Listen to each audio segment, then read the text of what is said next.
How many of you enjoy this transfer to 8 in the morning? No. No, we come from Ashdod. Yeah. So we need to wake up in 6 in the morning. Okay. 5. So all of the people that appeared here are at least normal. Okay, I'm sorry, it's a one-time occurrence.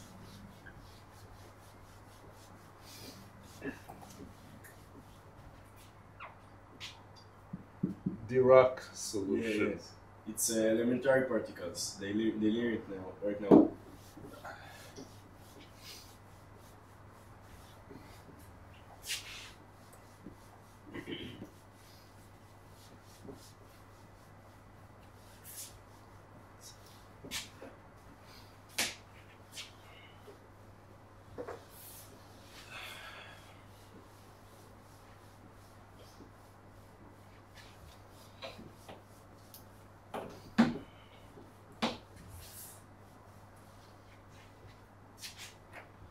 Okay, so we stopped the previous lecture at the point that we defined an harmonic potential, wrote down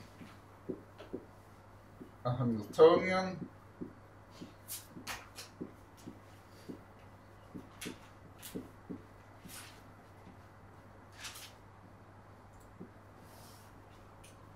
and instead of just going forward solving this differential equation, trying to find the solution to the stationary Schrodinger's equation, we said let's play a game with the operators. At the moment it's not very clear why we do it. Okay, so we write down the two operators.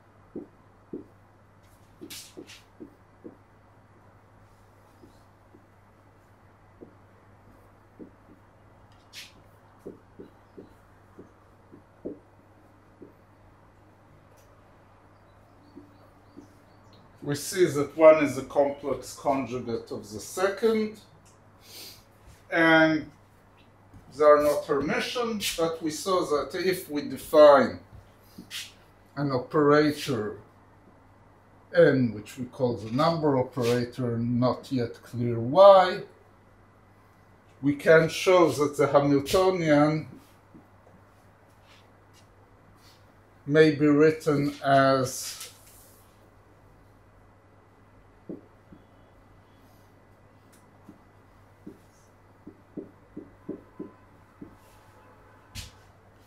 or in other words, n commutes with the Hamiltonian.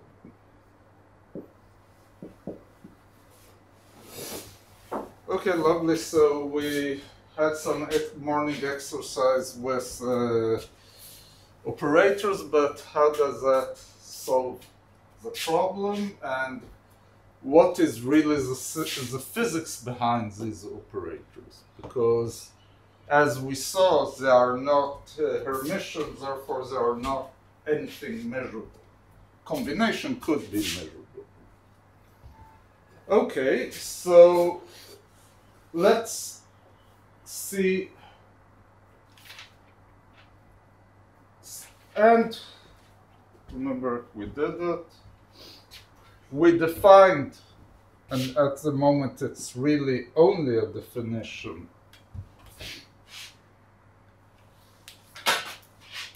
the eigenvalues and eigenvectors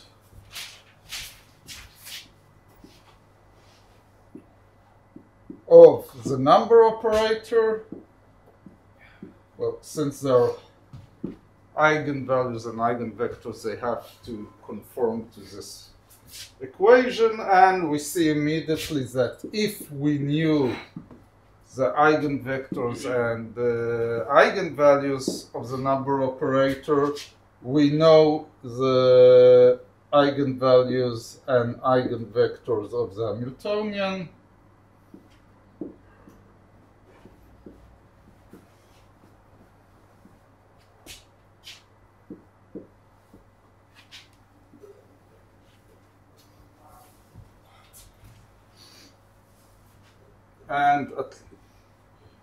And solve the problem. Okay. How do we extract the eigenvalues and eigenvectors of this Hamiltonian? We go back and look on the properties of these two operators, and the basic thing that we are always interested about operators, the properties that makes quantum mechanics special, is their commutation relation. Okay, so we're asking ourselves,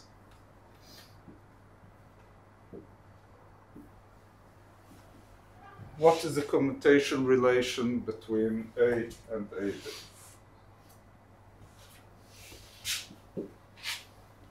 So I explicitly write down the definition of these operators. Why? Because basically X and P I know how to handle.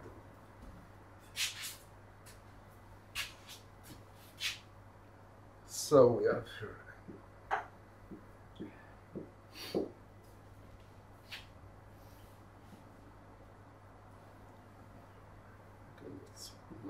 Down explicitly.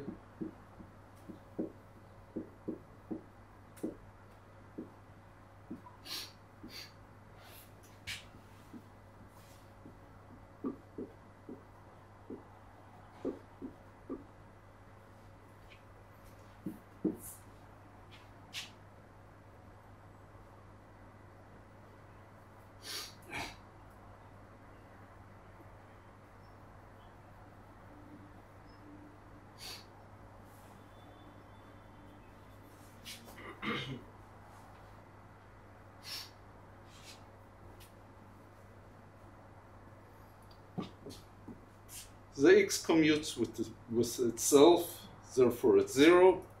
P commutes with itself, therefore it's 0. And we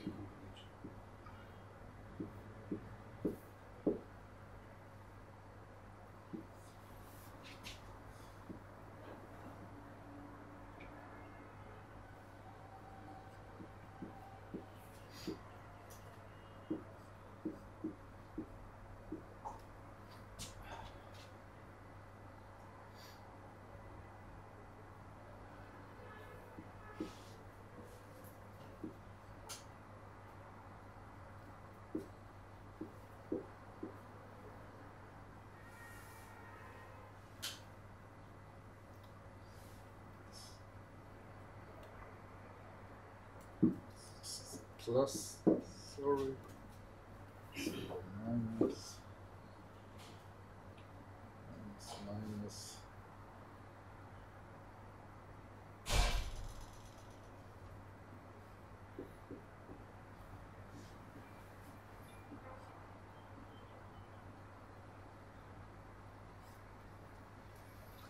And you remember the behavior of this P is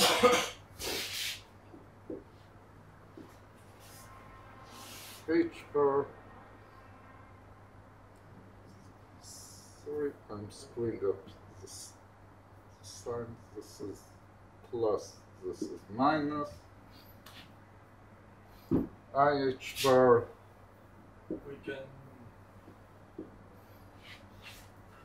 We can invert the order of the bracket to keep the sign and make it 2 times, right? Right. So, or you can write it down explicitly. And it's equal to what?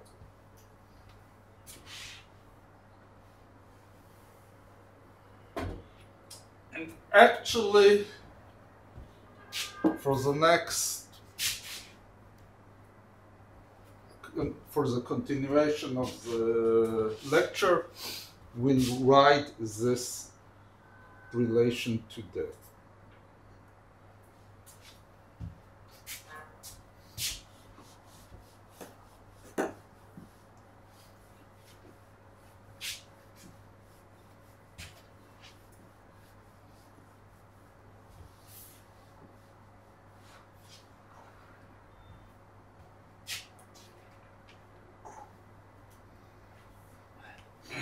Now,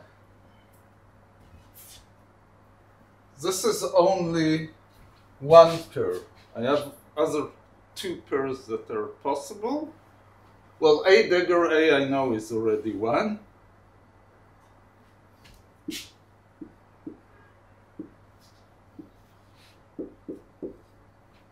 Can go to the definition, but I don't need to. The commutation relation of any operator with itself is 0.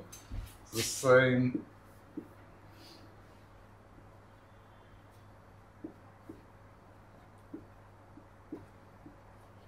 for this guy.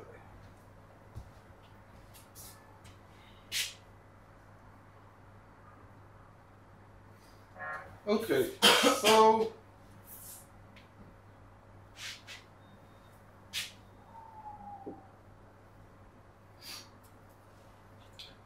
now ask myself, what is the result of this operator?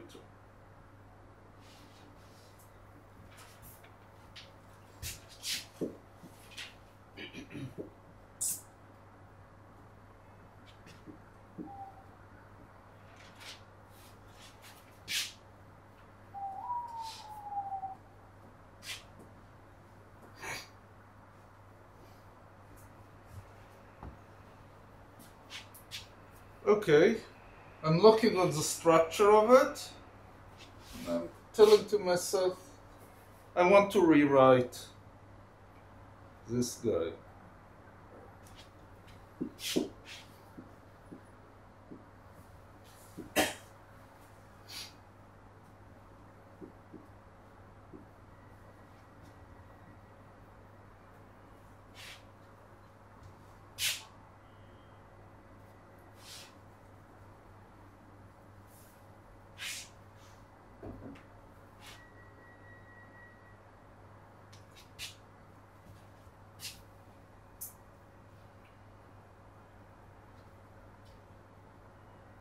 Sorry, plus.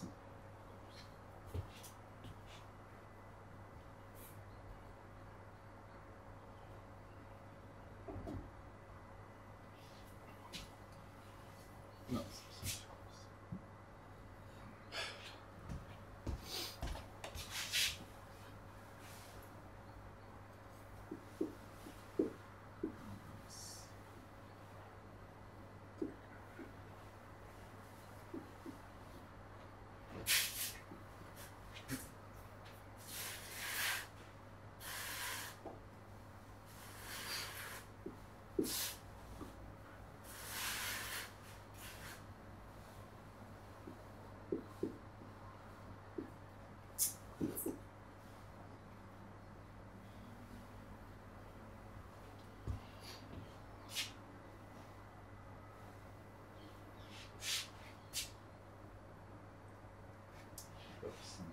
Here.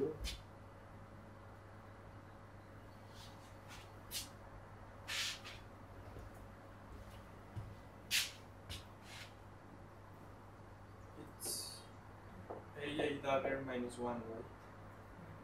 Yeah, it's AA dagger minus 1. Too early.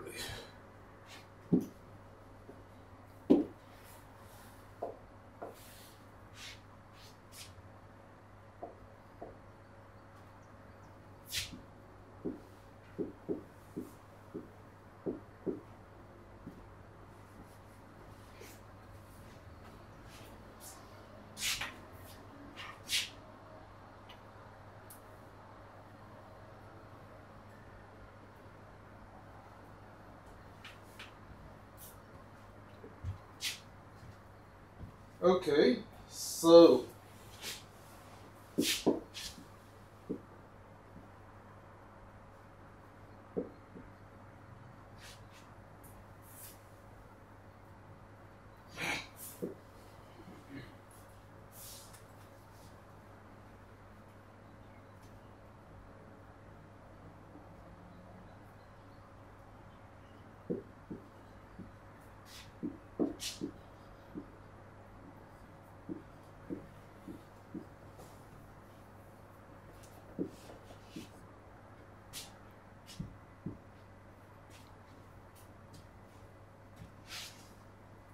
and I can go back, do the same exercise here.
Okay. So, actually, this tells me all I need to know about the structure of the eigenvalues of this operator. Why? Okay, we wrote here this relation. What happens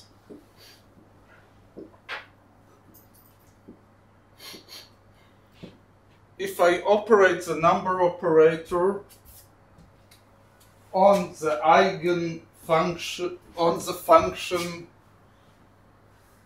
the eigenfunction where we use the A operator on it? Okay, I look here.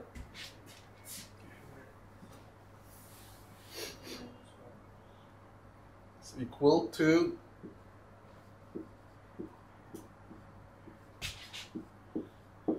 doing this.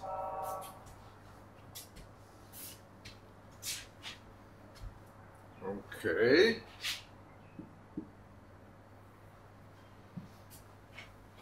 We know how to operate n on n.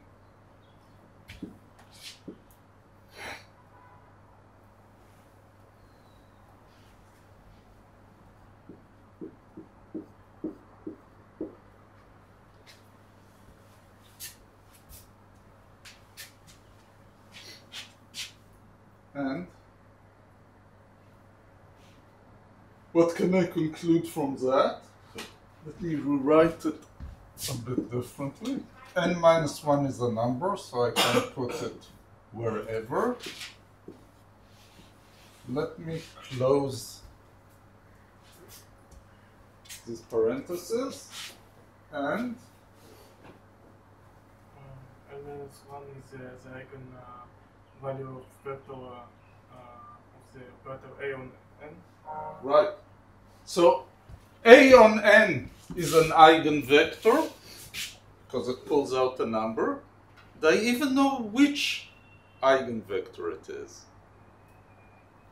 It's the eigenvector with the value n minus 1.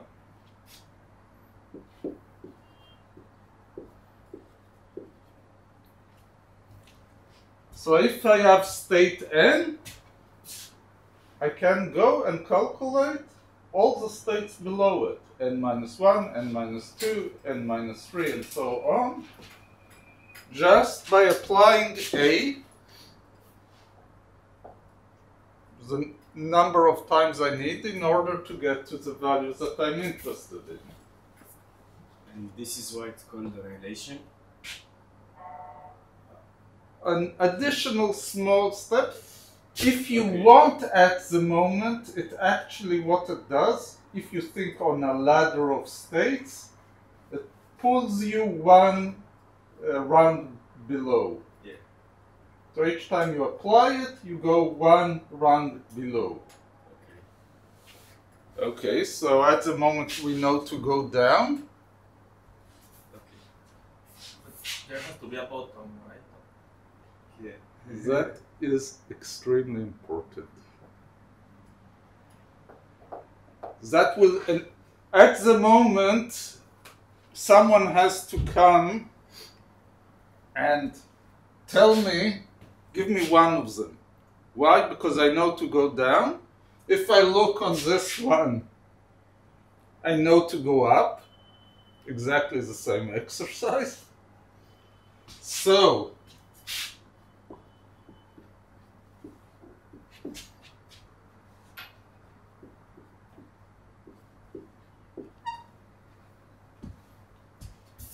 and what is left?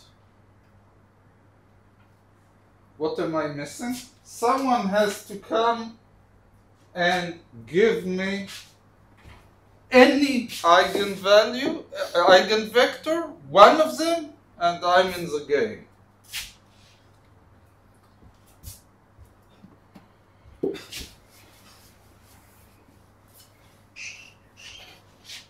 Okay, but actually, in order to know all the eigenvalues of the Hamiltonian or the number operator, I don't need to know even the wave function. I don't need to know the eigenvector. Why? The point that you raised. Quantum mechanics has a lowest energy. Right? Any differential equation of the type of the Hamiltonian has to have a lowest energy.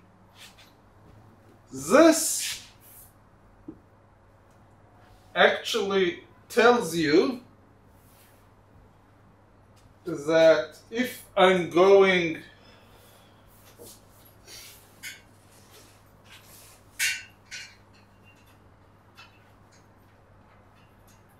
continuing to go down,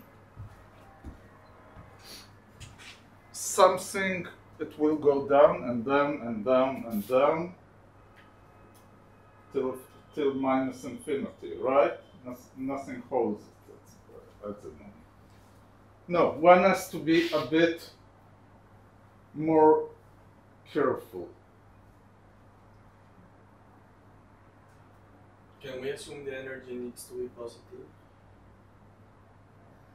No.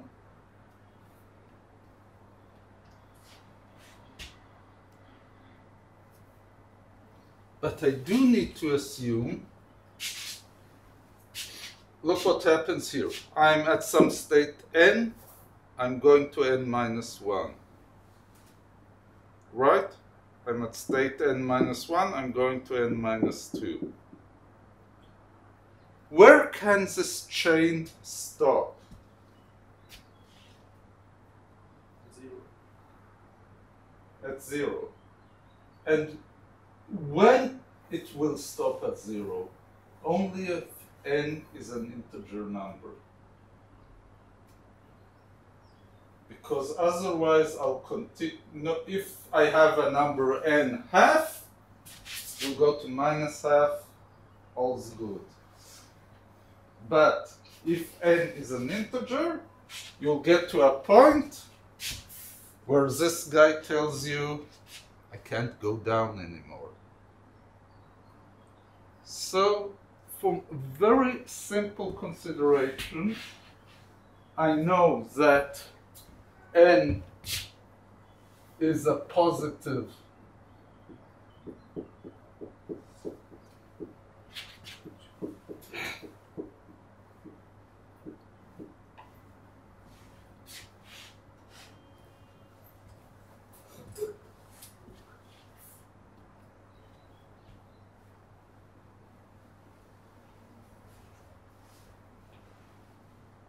And therefore, the energies are quantized. Not surprising. These states are the states of our harmonic oscillator. They are confined.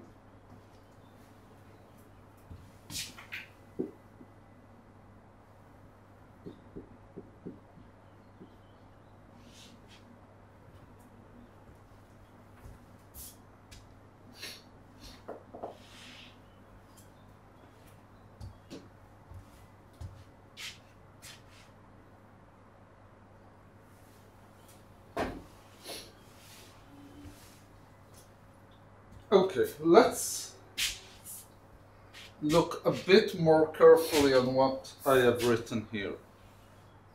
It's correct, but it's not normalized. I want to normalize it.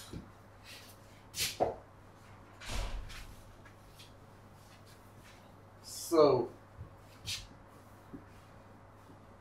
You have to add a constant, right, to the equation.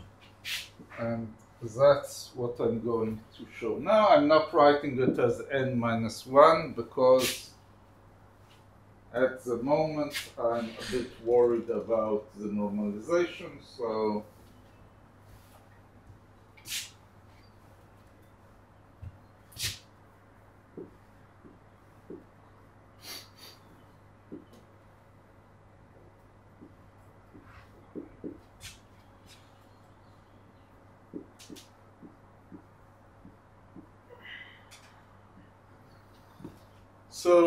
that's what we learned here. What do I need in order to be normalized?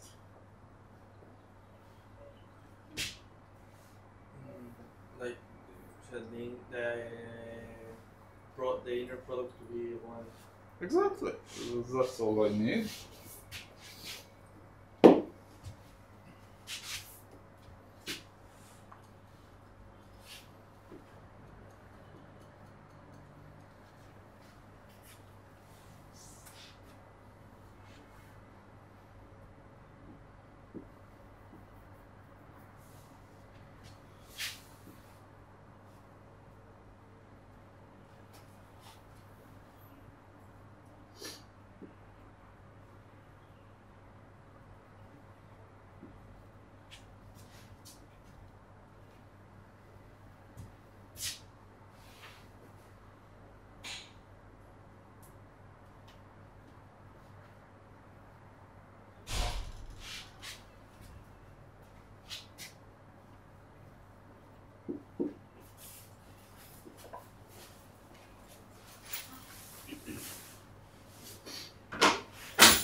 I'm moving it from here to here.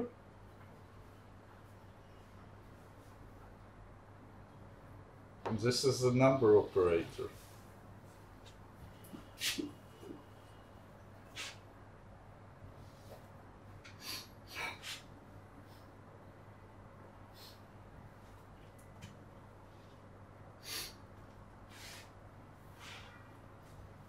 So I want to go back and correct the normalization here.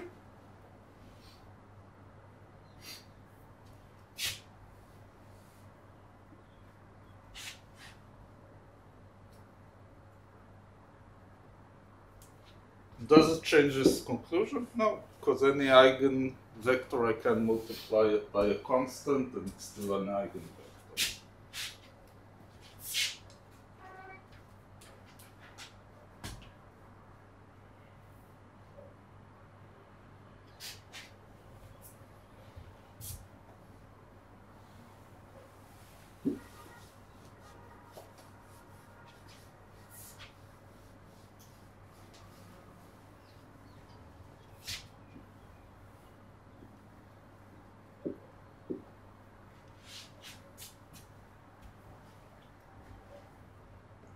If I operate it twice,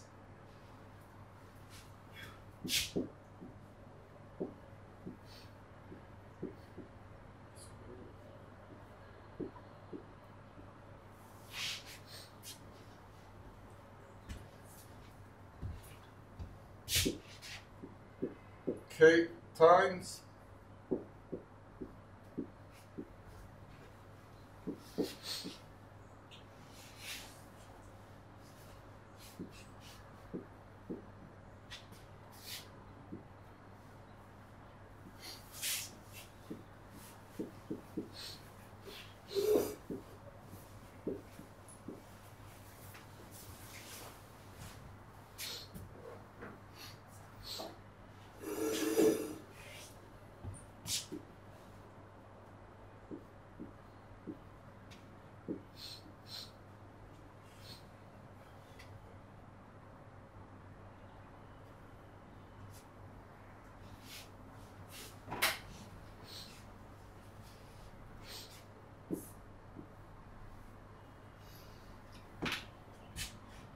but I need actually to write down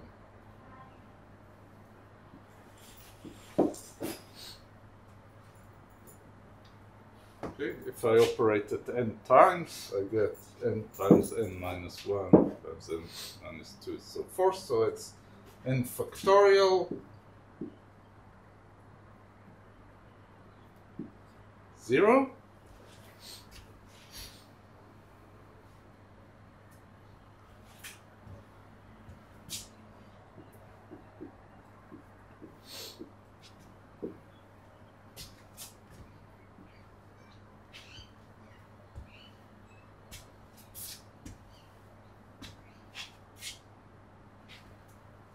and positive integer, I'll have here n minus n in this multiplication. I'll get 0, I can't move further down.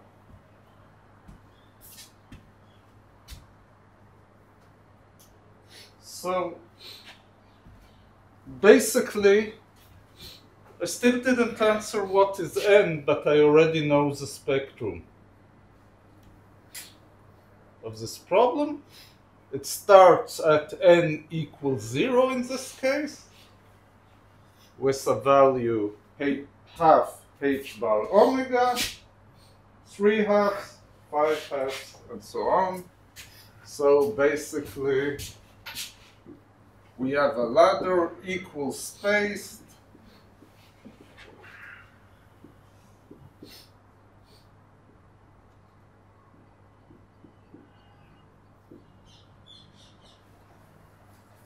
and so on and so forth.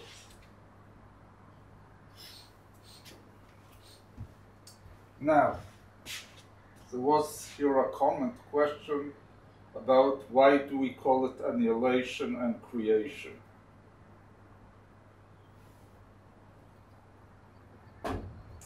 So,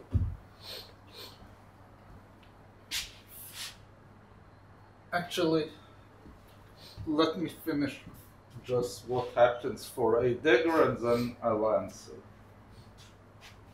Okay.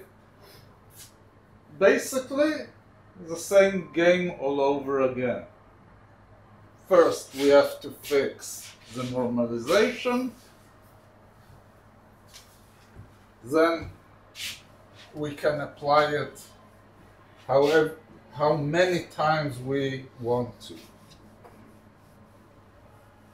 So, let's call it.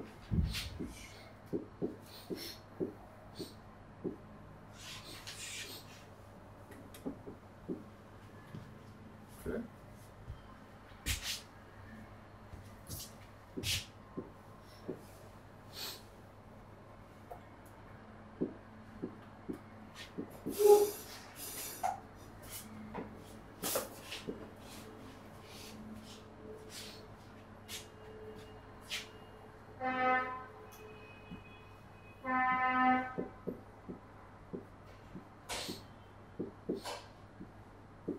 Same game exactly.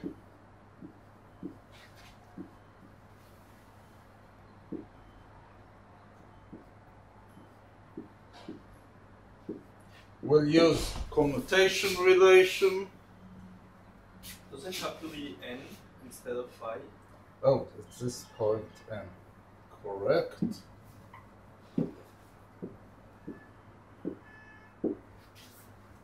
n is the definition of I.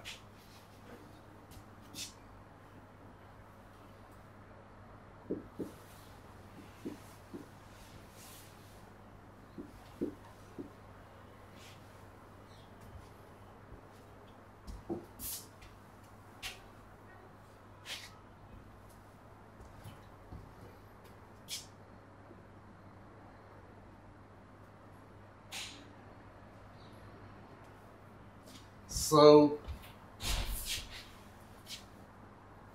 the normalization here is n plus 1.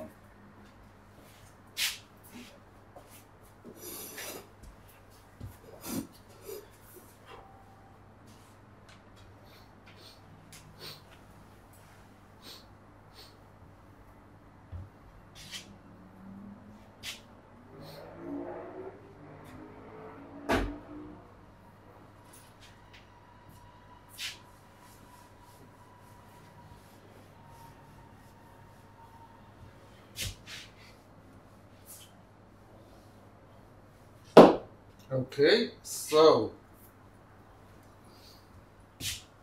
Heidegger n is square root of n.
Just if I know the ground state, apply the creation operator n times, normalize, and you have the wave function for the n state.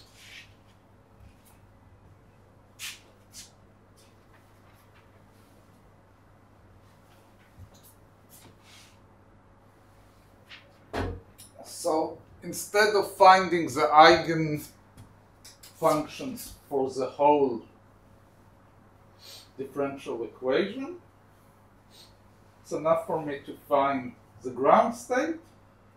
Once I find the ground state, it's just a mechanical operation. Okay, now it's a bit over the material of the first course in quantum mechanics, but I'll give you a good grasp why you call it annihilation and creation operators. And actually, looking at the spectrum here, what does it remind you of?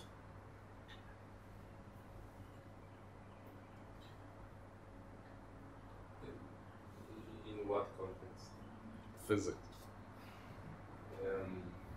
They're like radiation. Something with photons, I think.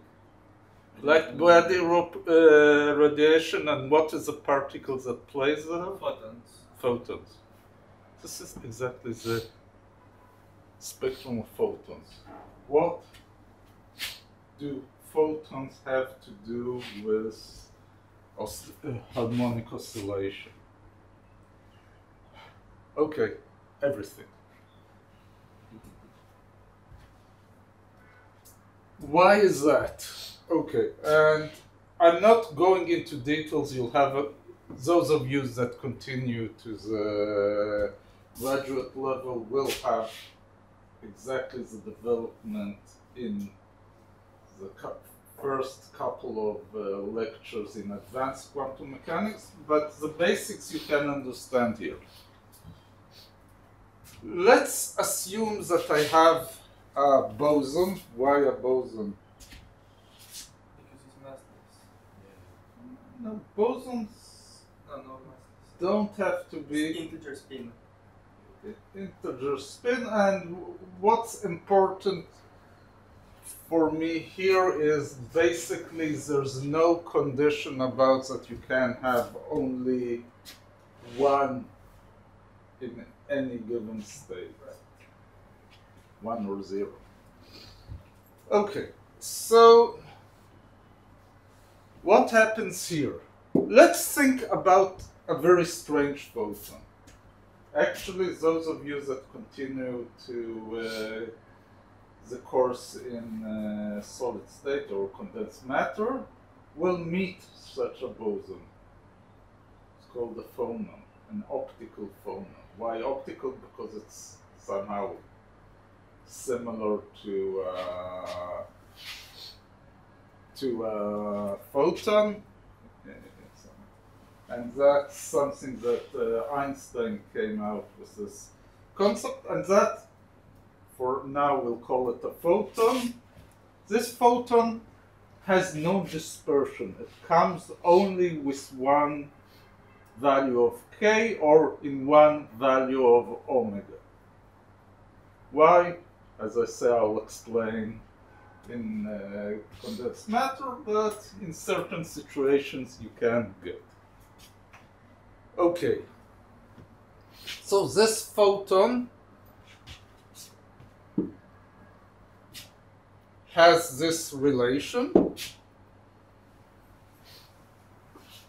and what does it tell us actually? It tells us very interesting things. You can think about it. Ground state, no photons. That's the zero state, n equals 0 number.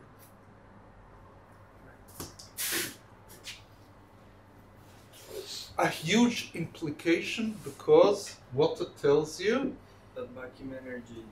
the vacuum energy is not 0, it's half h bar omega. So who cares? It's a constant. In a moment you'll understand.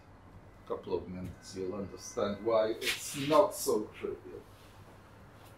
You add one photon. What happens here? You move from here to here. You have the vacuum energy plus h bar omega. You add 2, you add 3, so on. So creation, you create a photon on this ladder. Annihilation, You destroy us. you destroy. So that's why it's called creation and annihilation operators. Because even for a simple harmonic oscillator, you create and annihilate packages of h bar omega. Here you don't call it a particle. There's no point, but that's exactly that. Whatever state you sit, you either have added to the systems n times h bar omega packages of energy, or removed such number. So that's why creation and annihilation comes into the language. Now, what's the difference between photons and this case? Well, photons can come with any k, right? So what you have here is actually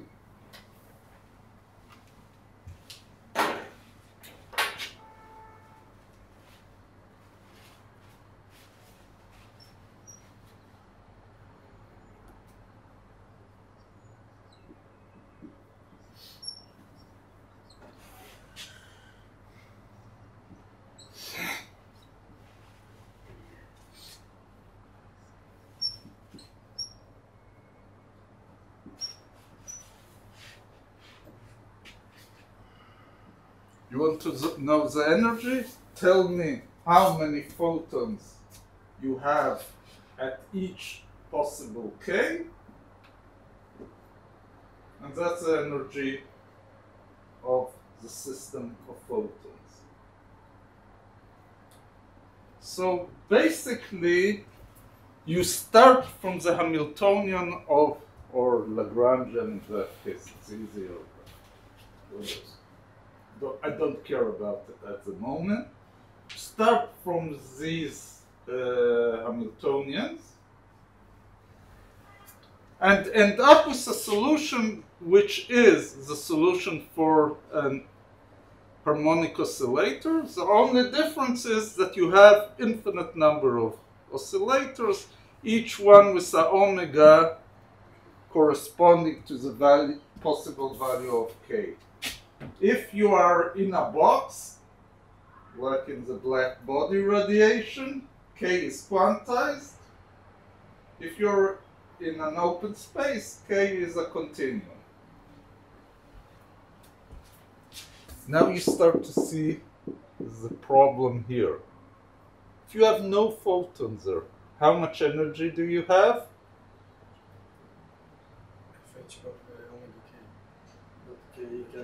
K is 0. Yeah. No, k is 0, but this half is stuck. Yeah. Your energy is infinite. Meaning that what I described here is basically field theory.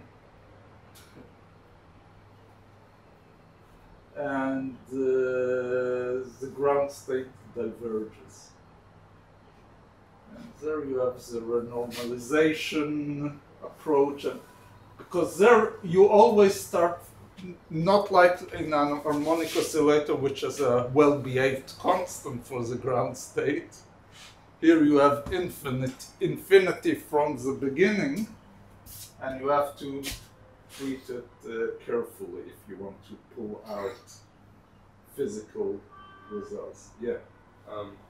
If k is quantized, then it is finite, right? Right. If k, so a lot of the calculations, if you remember in periodic boundary condition, I told you a lot of time we quantize k, decide that it's a periodic boundary, and only at the end we pull it out to infinity, the length there. Yeah, it's an interesting trick. But wait, you know, if we think about photons, right? Right. The energy of a photon is h bar omega. Right? That's what I remember. No, what it tells you is that an addition of a photon or a package of energy to your system changes the energy by h bar omega. But didn't tell you anything about the start of the thing. Right. And if I take it seriously, I'm starting from something that is infinity. So you can say, don't care about it, because I'm always adding or removing from the ground state. Yes, but you have to be careful that that's what you're exactly doing. In some sense, it makes sense in some way, because you know, if it's only divergent at an infinite space, then it kind of makes sense to me that if you have a finite energy density with an infinite space, then yeah, the energy is going to be infinite. Oh, and here I'll ask you, why is there a finite energy density? Let's put a big word near it, to the vacuum.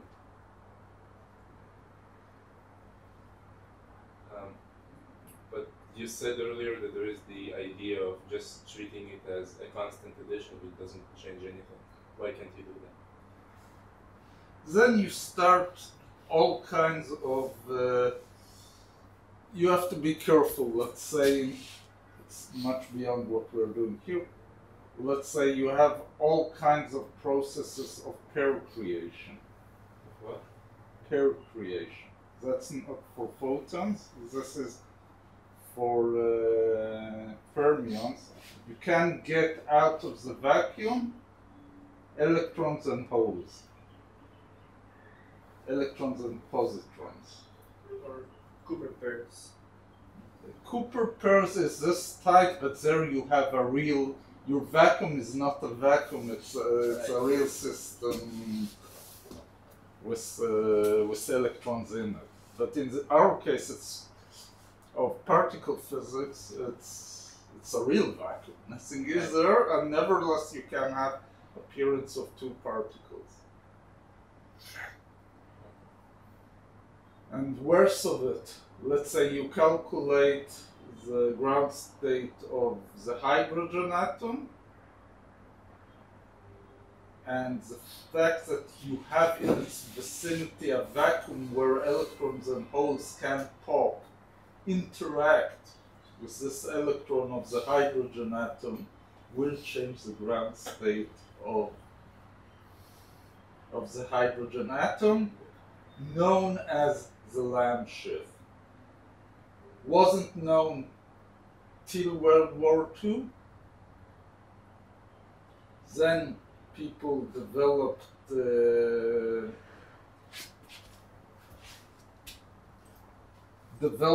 very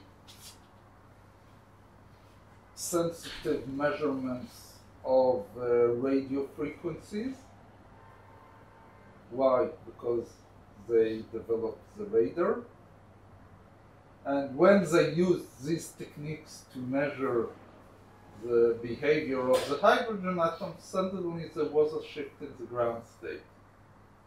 And people went back to and that's the inception of QED, quantum electrodynamics, interaction between an electron and an electric field. So, and the first calculations were always infinite. The correction has to be infinite. Makes no sense. Till they learned how to regularize it. Okay, and you can stop me here and ask me just a moment. Okay, fine. You tell me that this is a spectrum of the photon field, but why? It's still, I don't see the connection between an electric field and an harmonic oscillator. And then I'll tell you, well, to connect them, you have to quantize the electric and magnetic field.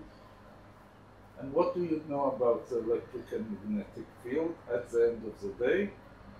What is the energy in an electromagnetic field? It's the energy, the electric field squared plus the magnetic field squared. Again, this P squared plus X squared mathematical structure that leads me to the harmonic oscillator. There is an analogous calculation just for the electric and magnetic field, right? Right. You just, it's no black magic. You just replace it. You will even do it actually for phonons. No one asked me what is a phonon. That's the easier case.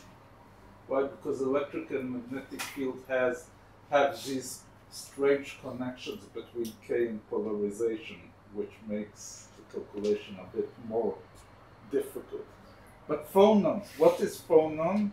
An elastic wave in matter. If you write down the Hamiltonian for this case, it's immediately you get a set of harmonic oscillators. Solve it.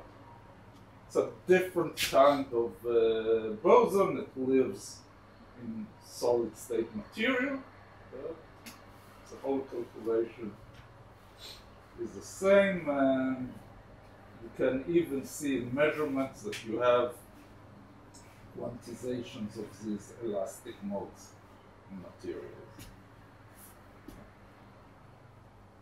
That's a question that Einstein, without doing all these calculations, has developed.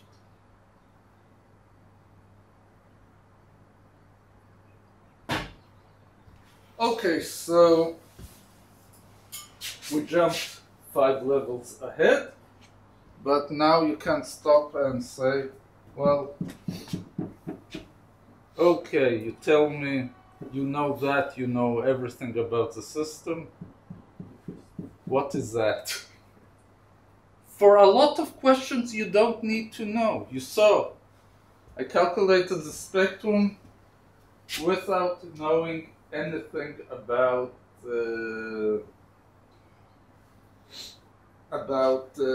how the wave function works. But still, I would like to actually, and in field theory, never ever do you calculate the wave function.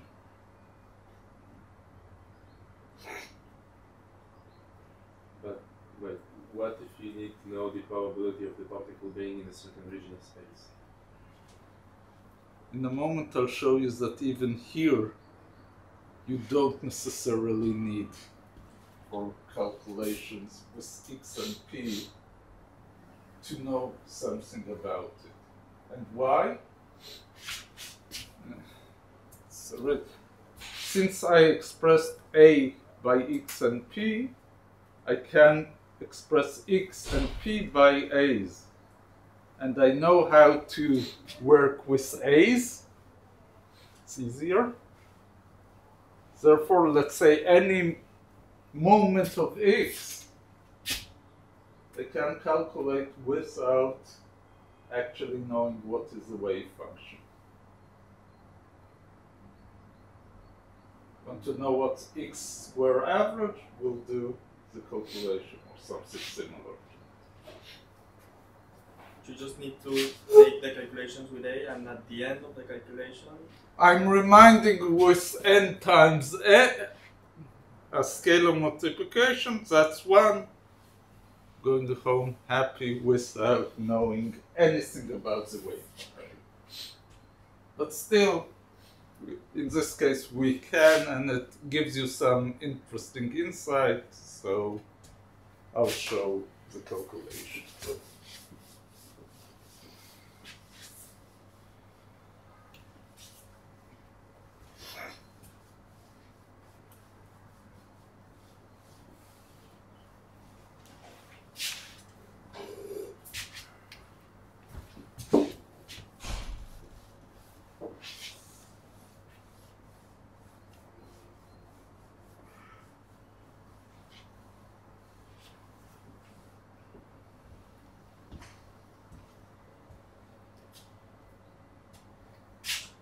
So, in order, question?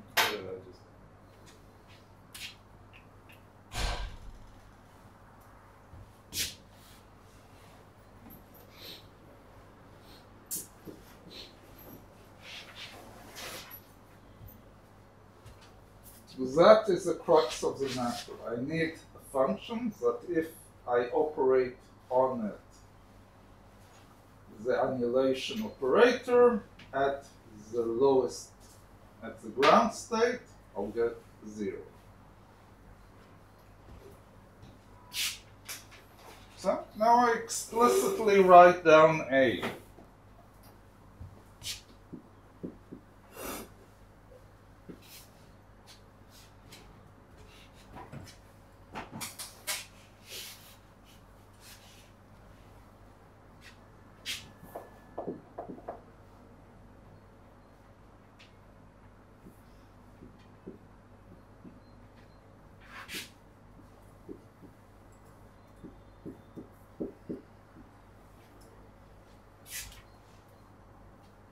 Just explicitly wrote x plus ip over m omega, and since ip is ih bar dot to x, that's what we get.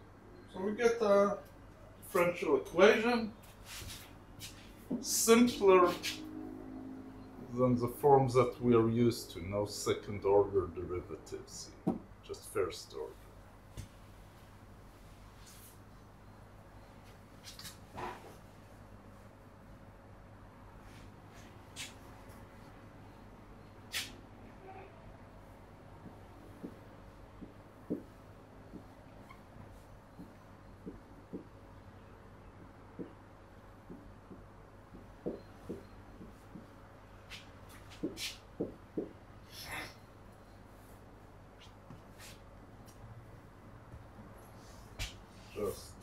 transferred.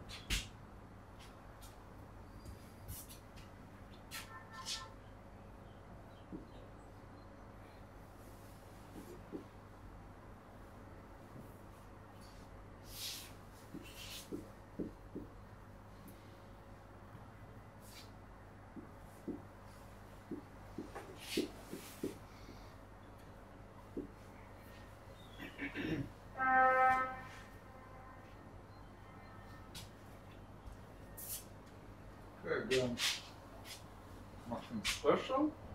Now I'll integrate both sides.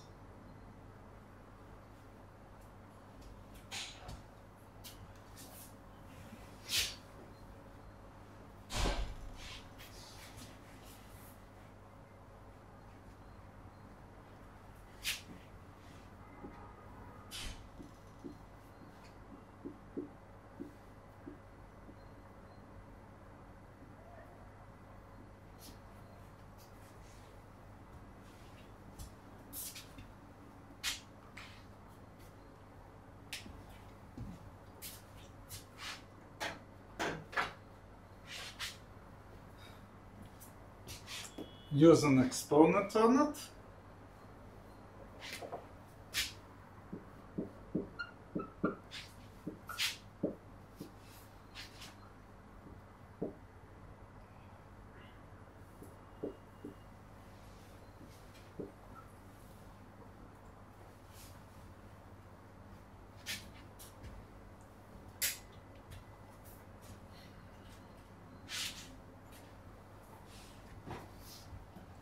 Why A? Because e to the power c, no point to leave it as e to the power c, it's some other constant.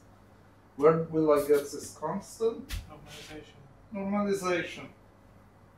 So what is the result for the ground state? Yes. Gaussian.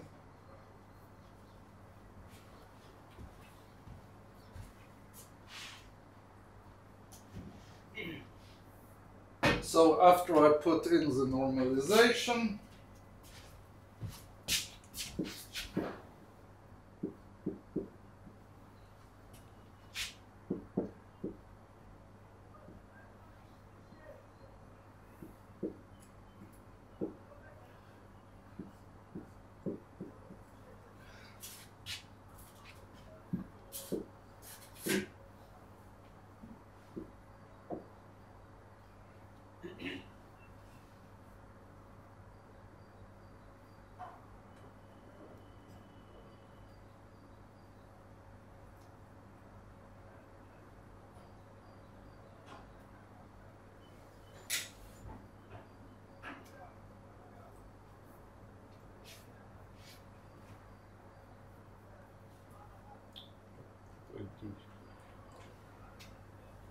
oh, you should have shot me. Should be inverse here.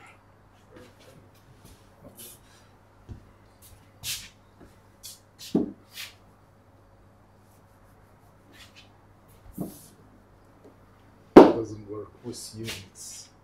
Also, it's m omega h bar.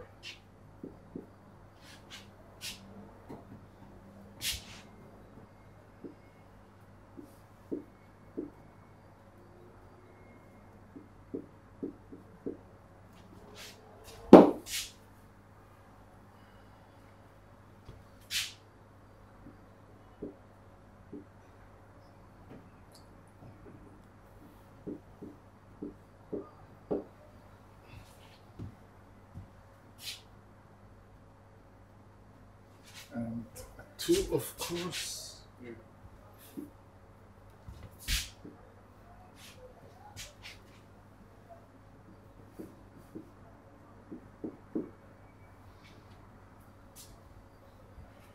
Okay, what does that solution tell me?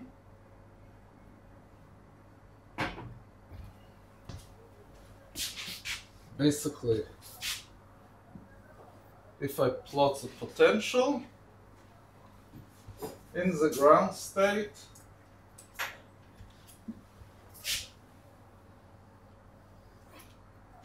the highest probability is finding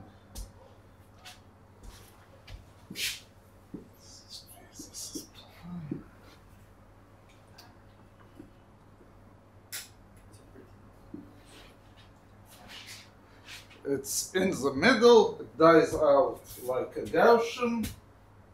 Well, it's a Gaussian. Still, we have some probability of finding it in areas which are classically forbidden, but it dies out pretty fast.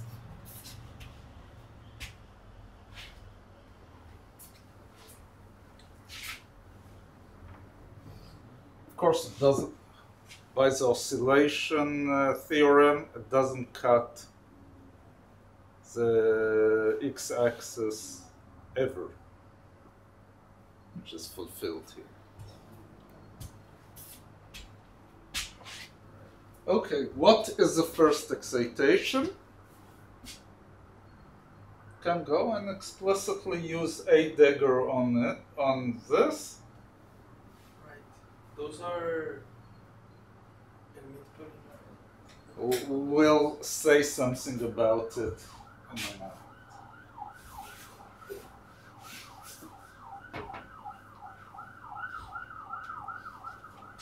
So,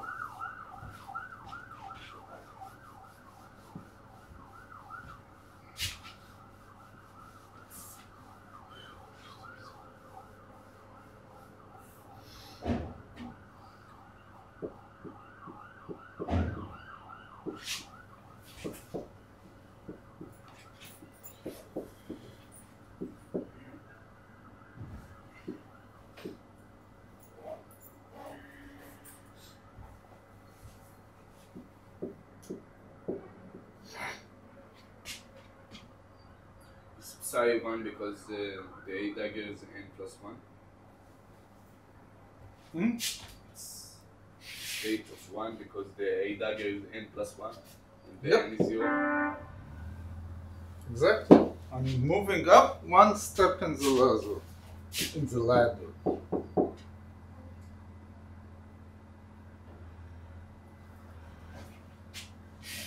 Okay.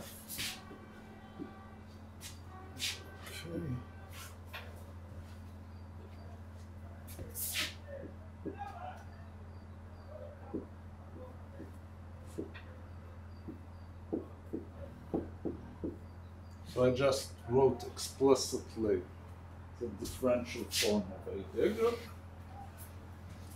I'll write down explicitly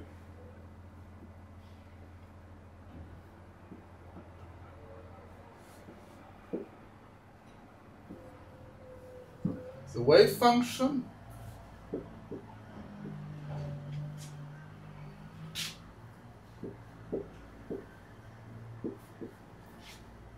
And I can already now conclude something on the form of all solutions. Why? Because what am I doing here? Multiplying it by x and performing a derivative. Multiplying by x doesn't change the Gaussian form. Performing a derivative doesn't change the Gaussian form. It changes some polynomial before it. Right. So in general, I know that the form of the solution is some polynomial times a Gaussian. And that I know for any solution of the wave function. So I go and write it down. So in this case, multiplying by x and this derivative will pull out also a power of x. So you can go and do explicitly the math, but what you'll get here is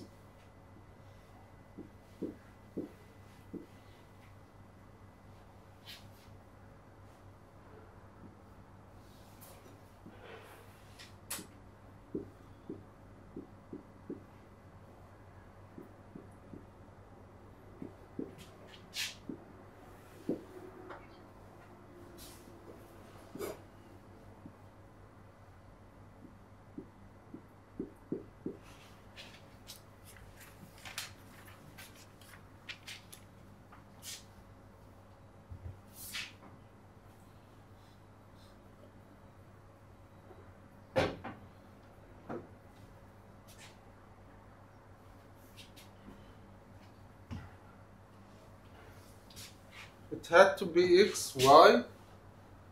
Because the derivative of 2x is the alpha squared is No, I want it out of something general that we learned.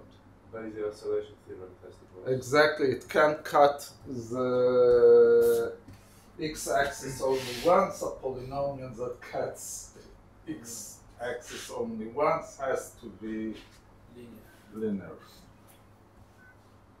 So I can check that I got a reasonable result. Okay, now we want to connect it, as I promised, to regular solutions of differential equations and the Hermite polynomials, because what we know, we'll get here a polynomial times this guy, and the polynomial is the Hermite polynomial. And it's with the Rodriguez formula, right? Hmm? It's with the Rodriguez formula, the recursion relation. We'll get a recursion relation. First time I hear that it has the name Rodriguez. Education of a physicist. It's a recursion relation.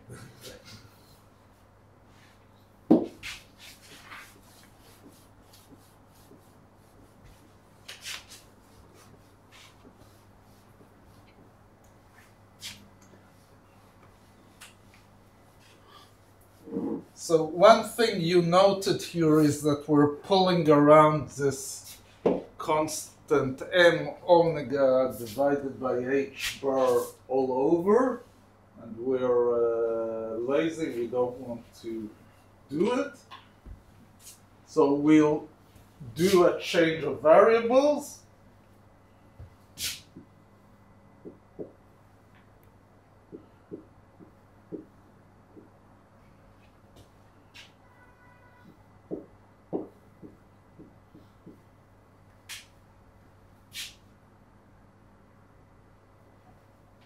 So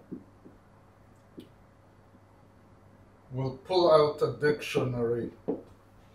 How do we get all our operators that we need? So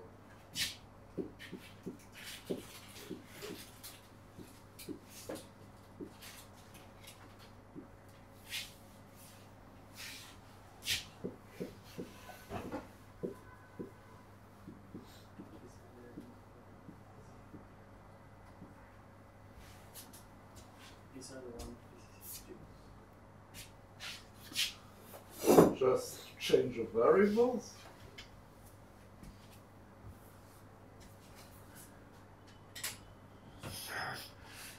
And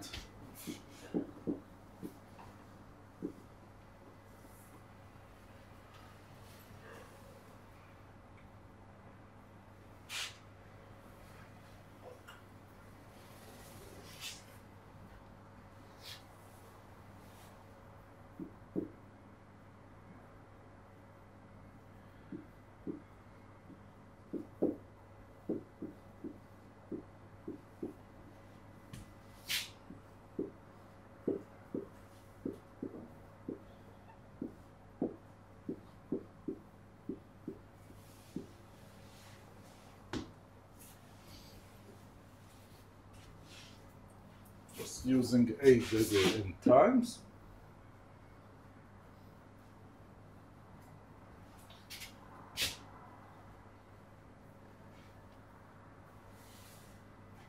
Or if I explicitly write psi 0, so then I'm getting back my constants here, but just as a normalization.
Okay, so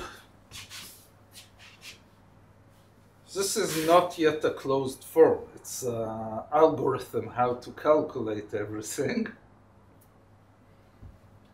So to get to the closed form, we'll use the following trick.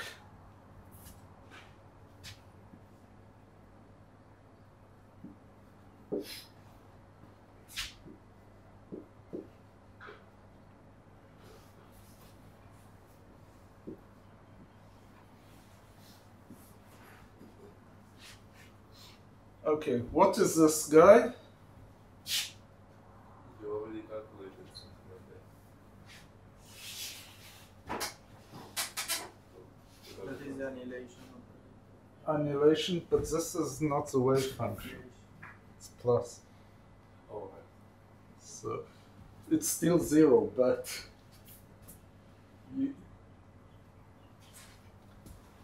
you have to be a bit. If you multiply by I or something? No, just perform. You multiply by y, the derivative of y squared is also y minus y equals 0. So this is equals 0, just explicitly performing the calculation.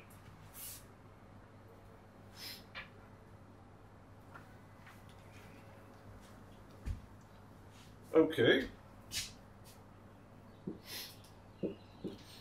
Now I'll perform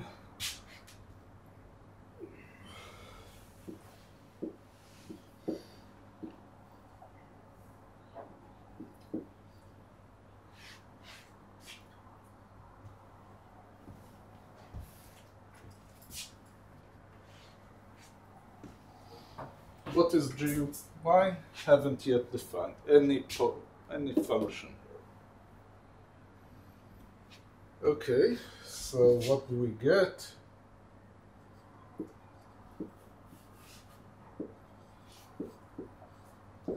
Gy is equal 1, so this is the previous.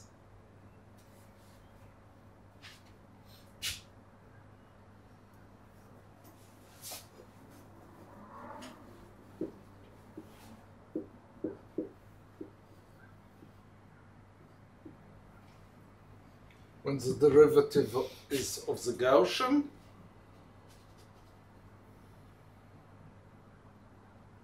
What is the question? I'm just performing. I'm now doing math. I'm going back to the differential equations, not physics. Fun and games with math. And I have the derivative of gy.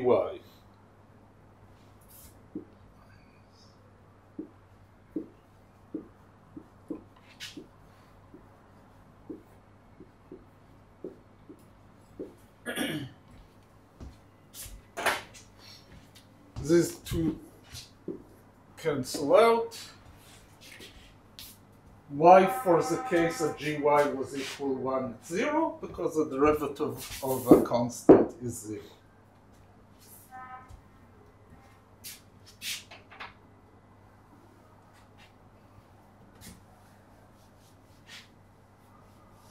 But why did you put the plus y squared in the expression? Here, because y squared over 2, the derivative of it is y. This is minus y here. You wanted that to get that on purpose. Of course. Why? Because look what happens if I do it n times.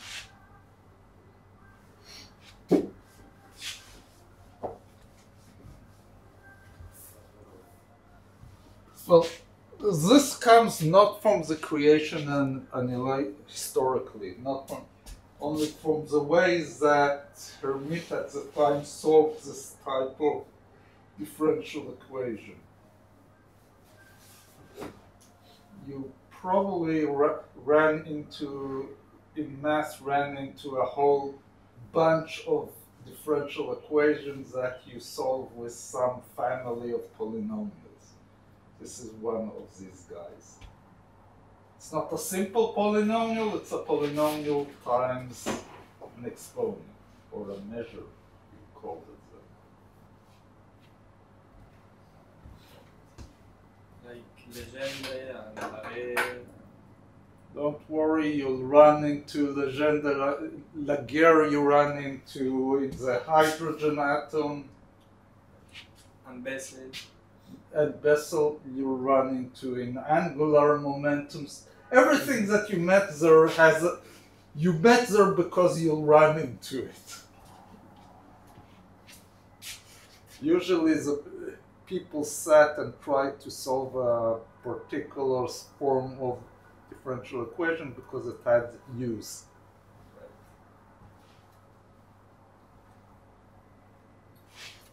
So what happens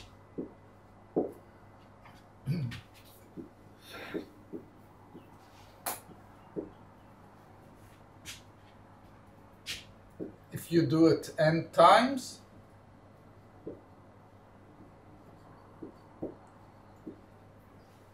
Okay, you look on it, on this, and you see, well, the exponent is stuck here forever, and each time g is replaced by the derivative of g, up to perhaps constants, but that's that. Nothing else happens. So the constant in this case is simply minus 1 to the power of n, because each time the plus and minus change.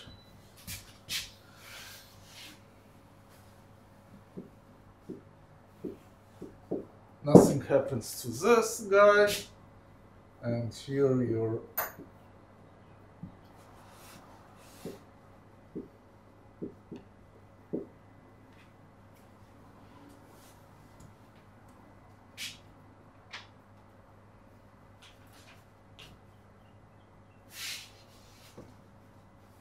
Y to the end, right? of course.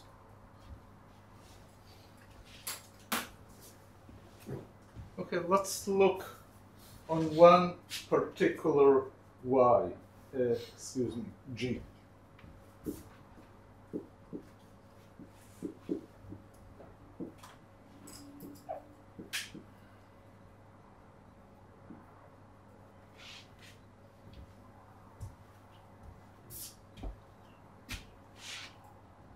Y we'll see in a minute, but definitely, and I can put here any differentiable function, including this one. Oh,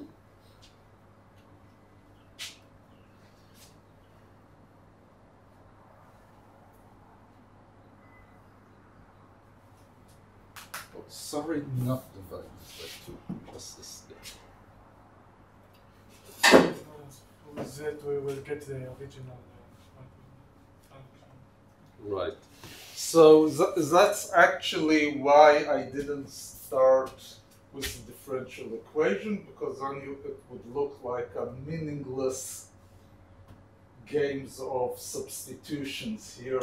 Well, I can show that it solves the differential equation, but not much insight is gained here. Here, you already see that although it's pure mathematics, it is connected with this creation and annihilation operator. So it's a bit more natural that you see it here in the game. Well, so what will you get here?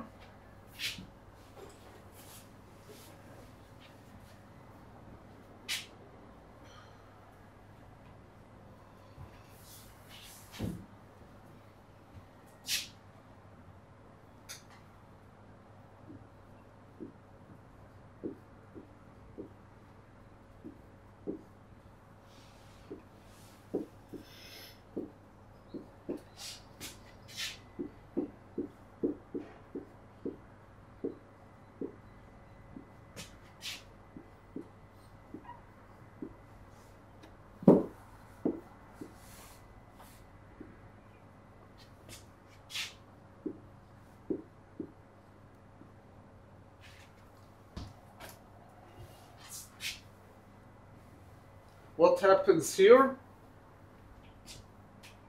nothing except for pulling down minus 1 to the power of the derivative.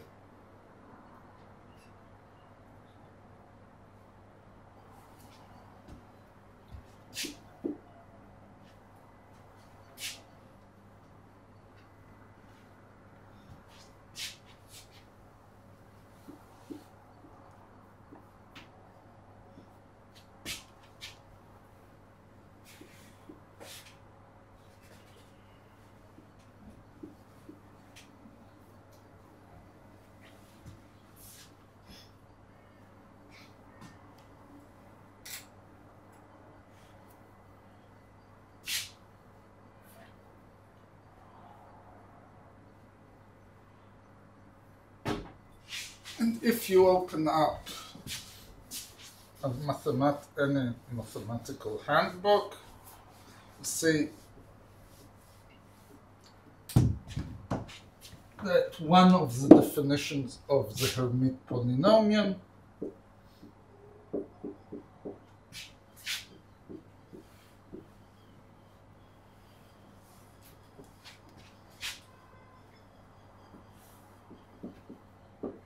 is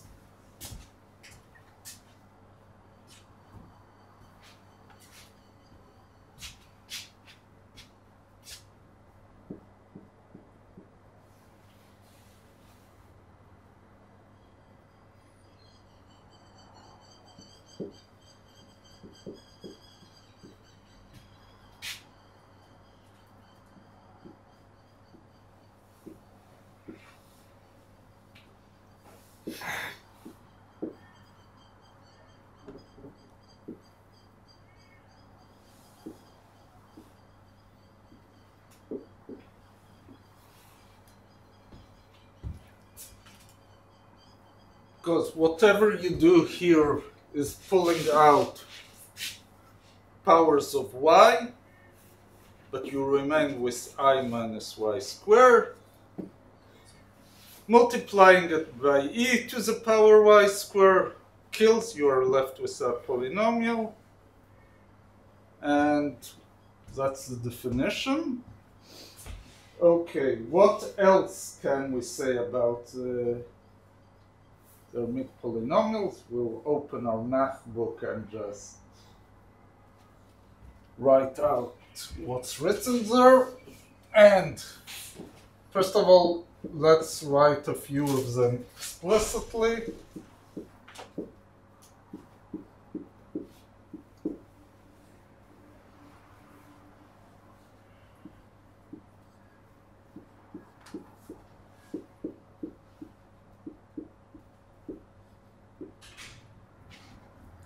Has to be y squared, just oscillation theorem tells me that it cuts twice, so on and so forth. So let's see what are the properties of the Hermite polynomials.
Okay, so if I would have gone through the route of solving the differential equation, I would come to you and say, let's stick this solution, Hn times a Gaussian. You would stare at me, why is that? I'll tell you, trust me, you'll see it's a solution. I'll put it in, I'll end up with an equation for the Hermite polynomials and say, oh, let's check our book and see that it has a solution. Very little information. But it can be done by Frobenius method, right? Right. Frobenius.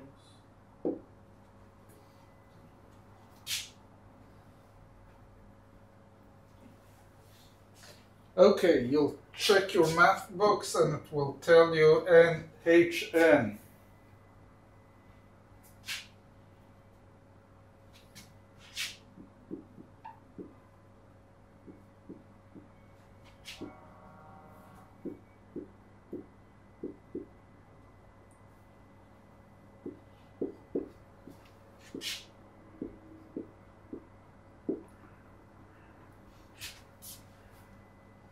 And you will tell me, of course I know it, because of the oscillation theorem. It can't be anything else.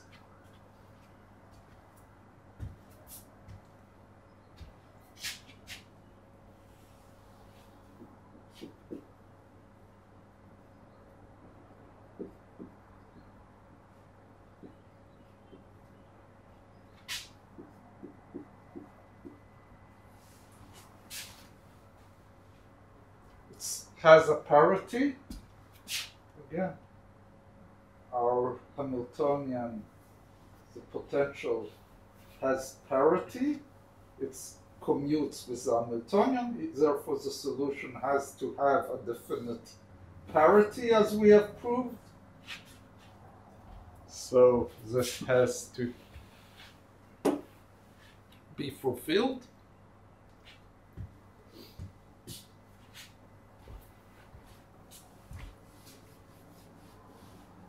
Another property that you'll read in your math book would be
and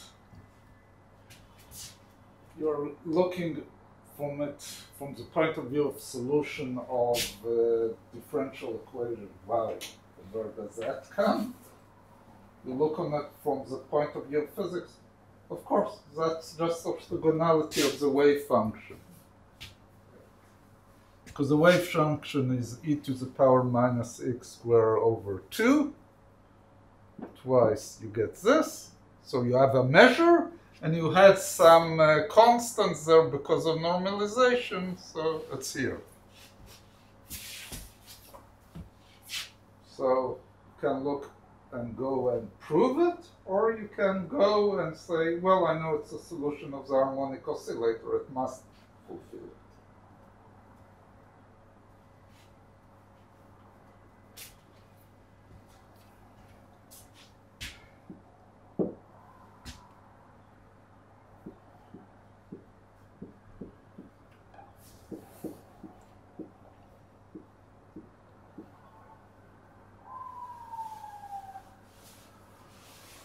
So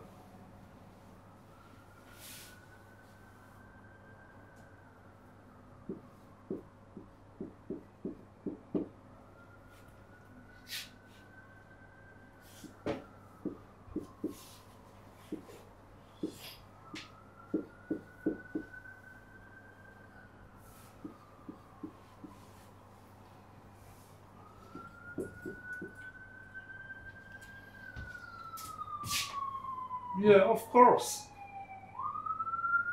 Because I can, those Z's are bases, and any function I can write down in this basis. And you wrote an of x. I didn't think An, sorry.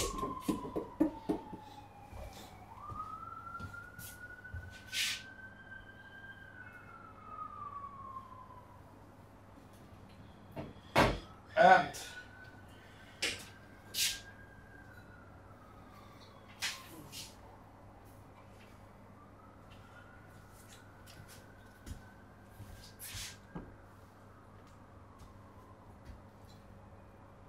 perhaps the more useful thing that I can pull out of here is the recursion relations.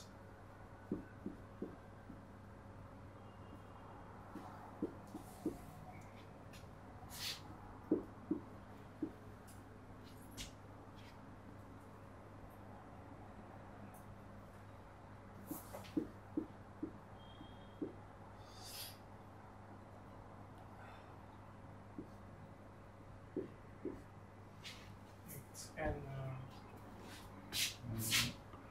I'm losing here.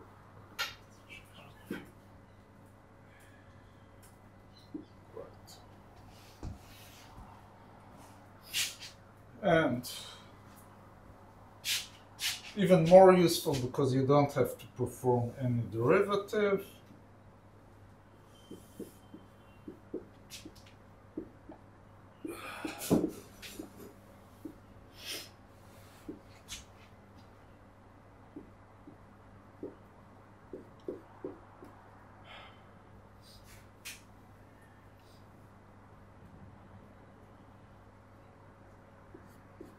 So basically, if you have two of them, you can build all of them. It's just simple addition.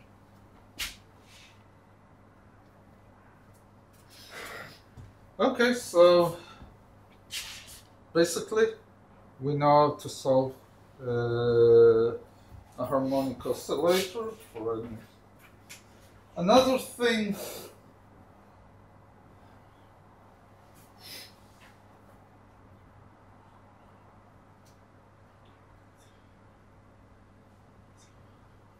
I want to show you is a generating function. Not that we really need it here, but just for completeness of the knowledge.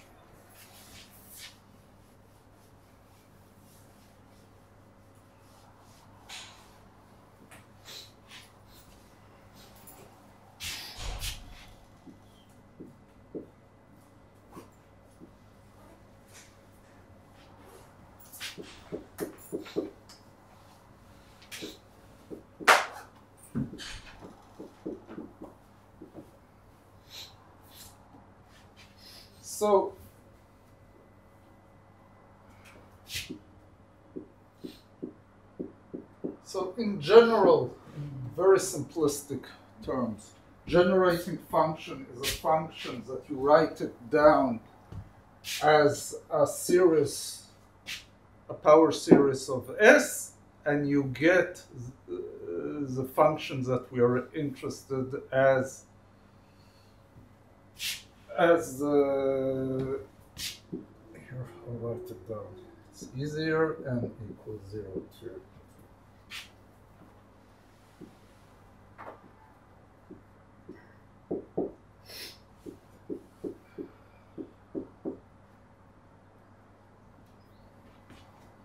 Okay, so I'm writing down the series expansion of this function, and I get as the prefactors of the powers of Sn the Hermitian polynomials. Well, always the question is, what is this function?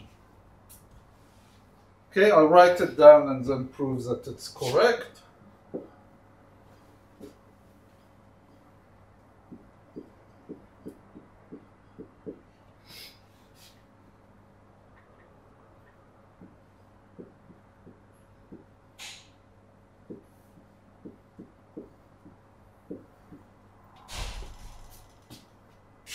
Okay, so that's the generating function. How do I show that it's correct?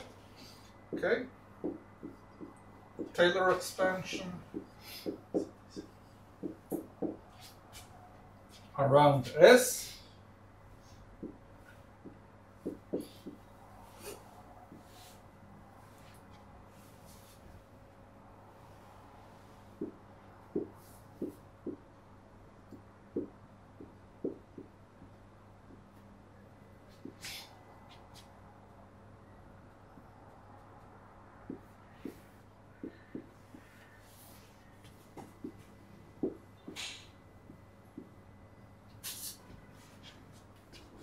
Just definition of the Taylor. This is the Hermite. End of story. Okay, so it's sometimes useful the generating function in order to pull out all kinds of properties of the solution. Not that we'll use it in this particular. Just like parity and all that things, right? Right. Okay, so how do I said that actually in most calculations I don't need to know anything about the wave function, and the reason is that basically what are the physical quantities that I might be interested here? X and P. And energy. Well, energy we already did, right? So how do I pull out X and P from knowing, from writing down the eigenfunctions? Oh, very simple. We wrote down A.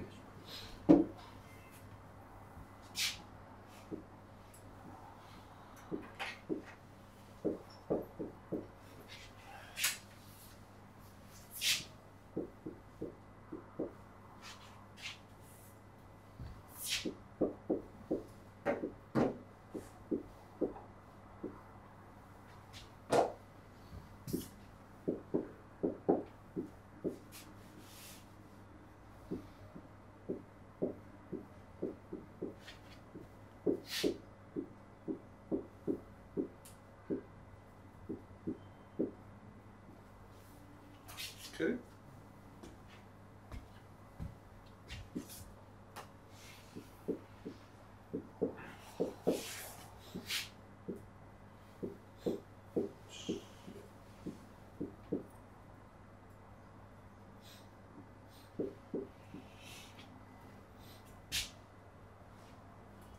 Just added them, so I got X. So clearing up the constants.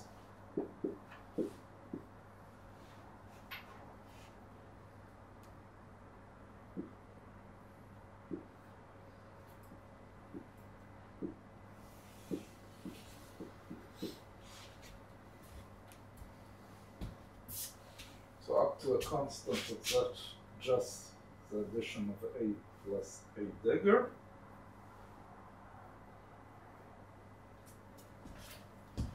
P is A minus A dagger. So if I do minus, I lose this guy.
Check me if I didn't screw up a minus here.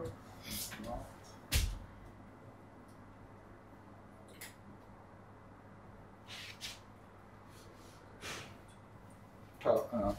But I screwed up. Right.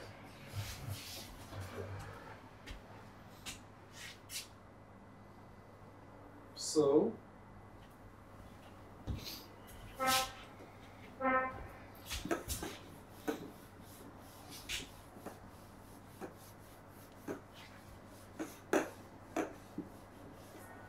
someone comes up and asks me, what is the average X?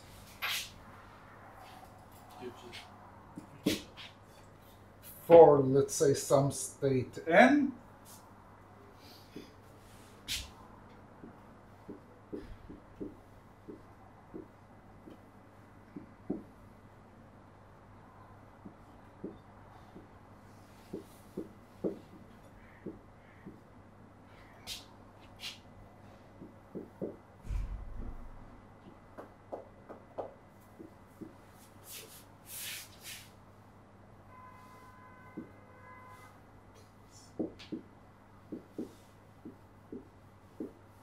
That's 0, right?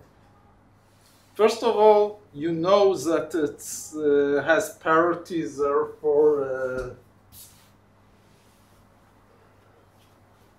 you assume just from the symmetry that it will be 0, but here you can prove it very easily. Without going into integrals over Hermitian polynomials and exponents and stuff. Well, you'll get your A that works on n is square root of n minus 1 times square root of n minus 1. Doesn't matter really. Sorry, that's A dagger is n plus 1. N plus 1.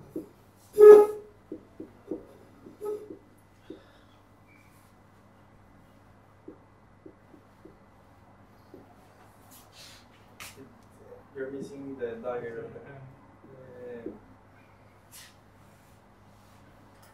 0 orthogonal, 0 orthogonal, 0.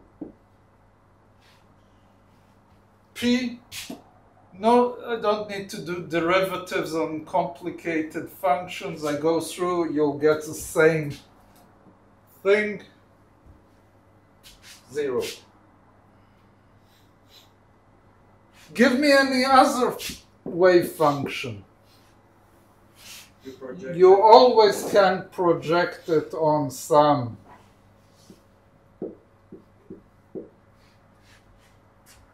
and then it becomes a simple play. No integrals, no derivatives of complicated functions.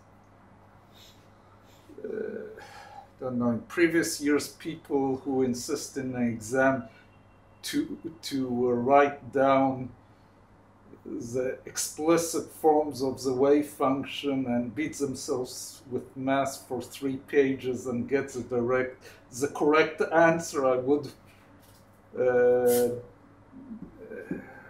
not give them the full points on this question, and then they would come to me and say, why? I did it correctly. Yeah, but you did it very stupidly. You don't, I'm not giving out points for someone who insists on doing things in the most complicated way, although it's correct.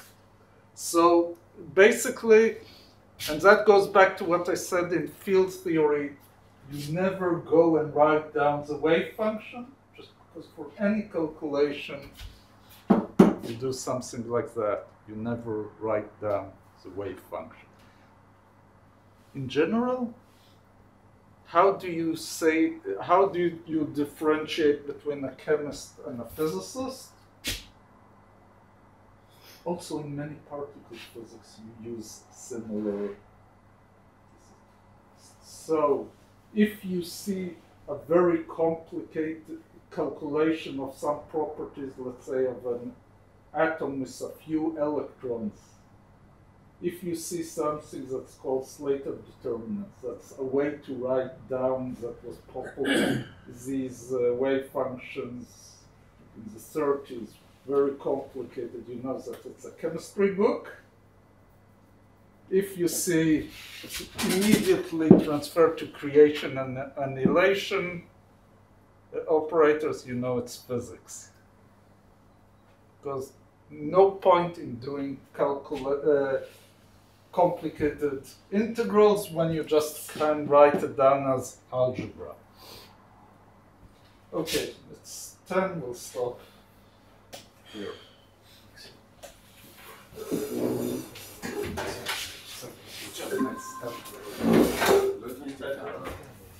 בכל מצב, הפרדיק ל-X או 0? כל מצב יסוד. עכשיו,